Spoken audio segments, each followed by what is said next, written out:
y'all, I'm Leah Craft and welcome to the Craftpocalypse.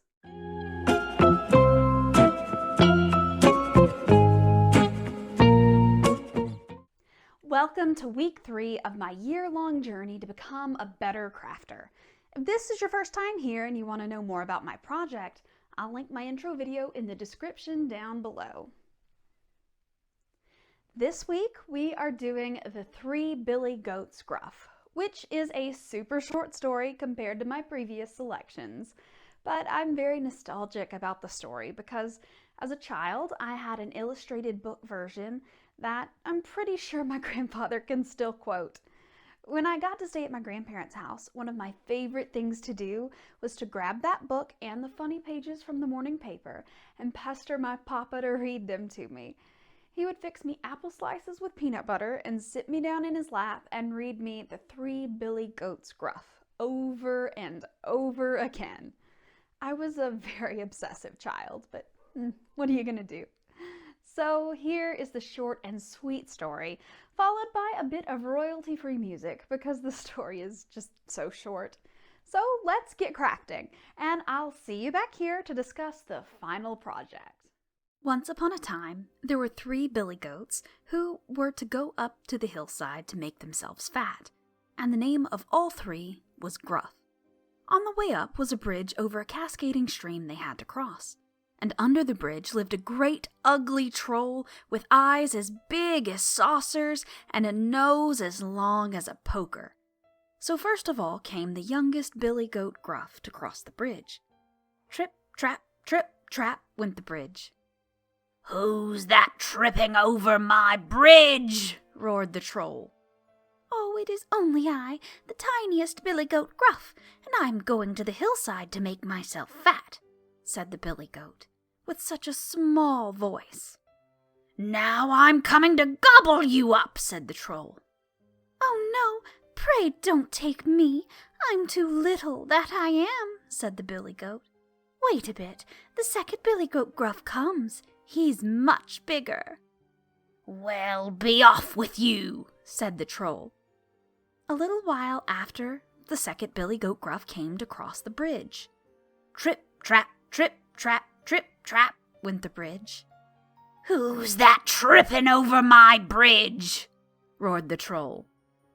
"Oh, it's only the second billy goat Gruff, and I'm going up the hillside to make myself fat," said the billy goat, who hadn't such a small voice. "Now I'm coming to gobble you up," said the troll. "Oh no, don't take me. Wait a little till the billy goat Gruff comes. He's much bigger." "Very well, be off with you," said the troll. But just then, up came the big billy goat Gruff. Trip, trap, went the bridge. For the billy goat was so heavy that the bridge creaked and groaned under him. "Who's that tramping over my bridge?" roared the troll. "It's I, the big billy goat Gruff," said the billy goat, who had an ugly, hoarse voice of his own. "Now I'm coming to gobble you up," roared the troll. "Well, come along. I've got 2 spears, and I'll poke your eyeballs out your ears. I've got, besides, 2 curling stones, and I'll crush your bits, body and bones." That was what the big billy goat Gruff said, and then he flew at the troll and poked his eyes out with his horns, and crushed him to bits, body and bones, and tossed him out into the cascade, and after that he went up to the hillside. There the billy goats got so fat they were scarcely able to walk home again, and if the fat hasn't fallen off of them, why, they're still fat. And so, snip, snap, snout, this old tale is out.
The moral of the story is, if you're a bridge troll and you're looking for a goat dinner, just go for the goat you have in front of you. Chances are, Baby Goat has friends that are much bigger and you can't handle that. As far as the project goes, I'm actually pleasantly surprised with how this one turned out. I loved the stone texture that I was able to accomplish on the bridge. I liked how the landscape sculpting turned out. I made an awful mess with that resin, and in hindsight, I really should have been using gloves with that stuff. But overall, it still worked out, and I'm really encouraged by the progress that I've made in just 3 projects. For the question of the day, what story or book are you really nostalgic for from your childhood? Leave your answers in the comments below. I can't wait to hear about your faves. So if you enjoyed this video and would like to see my growth over the next year, subscribe to my channel and like this video and leave a comment. Also, follow me on Instagram at Craftpocalypse and on Twitter, also at Craftpocalypse. Don't forget that I post a graphic each month announcing the stories that I'm going to be crafting every week. So if you want to craft along with me, please use the hashtag #Craftpocalypse and #Craftalong so I can see your amazing fairy tale inspired creations. If people do start participating, I definitely want to feature community projects in future episodes. Bye, y'all!